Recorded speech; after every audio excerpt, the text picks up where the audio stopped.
lain baginya surga dan bagiku neraka, ya. Maka sujud ini adalah satu perbuatan yang sangat mulia tentunya.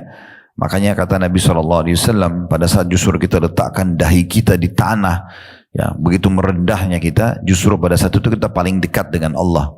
Kata Nabi SAW, akrabu abdun ila rabbihi wa huwa sajid. Paling dekatnya seorang hamba dengan Tuhannya pada saat dia sedang sujud. Ya, jadi sujud ini memang kegiatan yang luar biasa.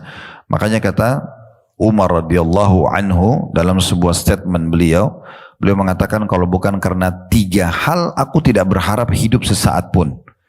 Lalu beliau sebutkan yang pertama jihad di jalan Allah, yang kedua meletakkan dahiku sujud di tanah untuk Tuhanku atau penciptaku.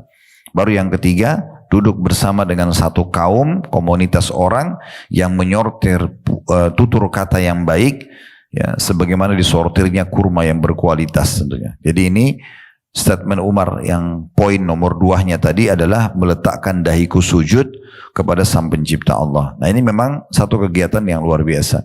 Nanti di hari kiamat Allah Subhanahu wa taala menyuruh kita semua di mahsyar untuk sujud. Dan yang bisa sujud hanya orang-orang yang sudah biasa sujud di dunia. Yang tidak pernah sujud maka tidak bisa menundukkan kepala mereka.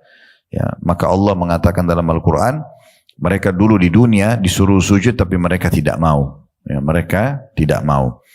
Makanya salah satu poin yang harus dijaga dalam sholat adalah sujud yang lama, ya, tenang, penuh tumaknina. Karena itu justru gerakan yang paling dekatnya kita kepada Allah Subhanahu wa ta'ala. Pelajaran terakhir yang bisa diambil dari hadis ini adalah bagaimana pentingnya seorang muslim konsisten menjaga sunnah-sunnah Nabi. Makanya Abu Hurairah mengatakan saya akan terus amalkan sampai saya wafat. Ya, ini perkataan ini bukan hanya sekedar diucapkan begitu saja. Artinya beliau ingin menyampaikan pesan, kalau setiap kali sampai kepadaku dan kepada kalian pesan dari Nabi atau satu perbuatan Nabi SAW dalam ibadah, maka konsisten dijaga. Sibuk dengan mengerjakan ibadah-ibadah tersebut. Karena orang kalau meninggal di atas sunnah, maka kebahagiaan sudah ada di tangannya. Makanya kata Imam Ahmad rahimahullah, kalau engkau meninggal di atas sunnah maka meninggallah. Artinya tidak ada perlu dikhawatirkan. Ya, karena memang sudah coba mencontohi Nabi Muhammad SAW, maka sebagaimana beliau selamat, kita juga pasti akan selamat. Nah itu yang dimaksud dengan statement Abu Hurairah, fala azalu asjudu biha hatta alqah. Maka aku akan terus saja mengamalkannya, sujud itu sampai aku bertemu dengan Allah atau meninggal dunia.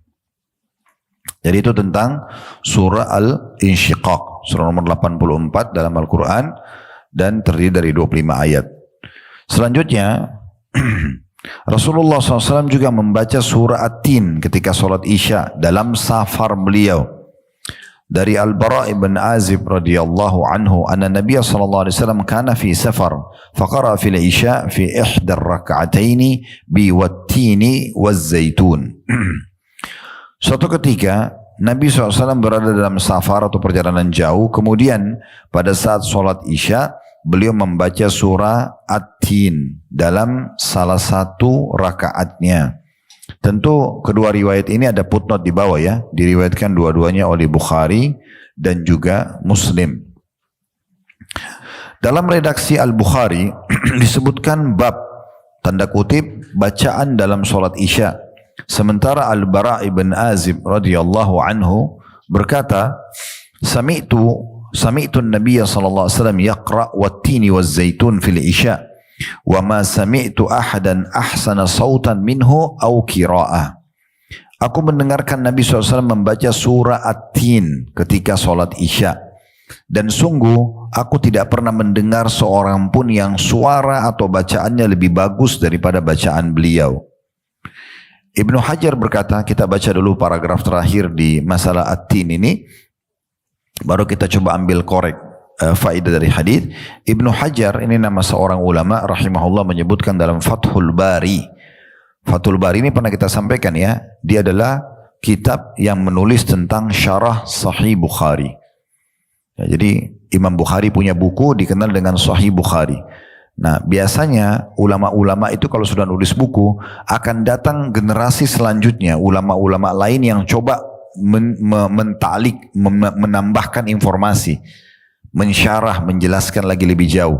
Nah, Sahih Bukhari pernah ditelusuri lagi oleh Ibnu Hajar dan keluar buku namanya Fathul Bari menjelaskan syarah Sahih Bukhari. Ya gitu ya. Itu Fathul Bari yang dimiringkan di buku kita itu adalah syarah Sahih Bukhari ditulis oleh Ibnu Hajar. Nabi SAW membaca surah-surah pendek ketika sholat Isya karena beliau tengah menjadi musafir. Safar itu sendiri menuntut adanya keringanan.